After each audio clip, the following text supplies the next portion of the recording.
నేను వేసే చెంగు ముట్టుకుంటే బాగా అయిపోతుంది ఒక నమ్మకంతో ఆమె వచ్చింది. వచ్చి ఆ జన సమూహంలో వచ్చి వేసే వస్త్రం ఆ చెంగును ముట్టుకుంది.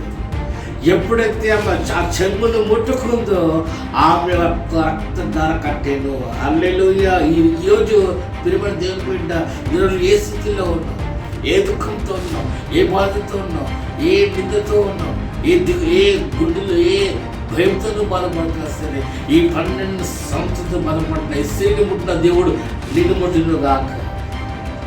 కాబట్టి నువ్వు భయపడకవచ్చు. దేని విషయం కోసం నువ్వు చింతపడుతున్నావో వాక్యం తెలుస్తుంది.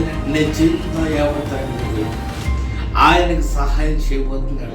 నీ గుండెపోయిన నీ గుండెను నేను ఎవరిని అర్థం తీసుకోకపోవచ్చు. నీ భర్త కానీ, నీ పిల్లలు కానీ, నీ బంధుమిత్రులు కానీ ఎవరిని అర్థం తీసుకోకపోవచ్చు. కానీ నా ప్రభు మాత్రం అర్థం చేసుకుంటాను. ఆ 4 గోడల్లో ఆ 12 ఏళ్ళ బాధపడుతున్న నా శరీరం కొట్టిన ఏసయ్య ఇది నిండిపోతుంది. కాబట్టి ఈరోజు నీ కోసము ఏసయ్య నీకోసం ఎదురు చూస్తున్నాను. ఇదిగో నేను తలుపు దగ్గర నిలబడ్డాను, ఎవడైనా సరే నా సరళం తెచ్చాను, నేను తలుపు చేస్తాను. ఉద్యోగం నీ తలుపు దగ్గర వేసాను.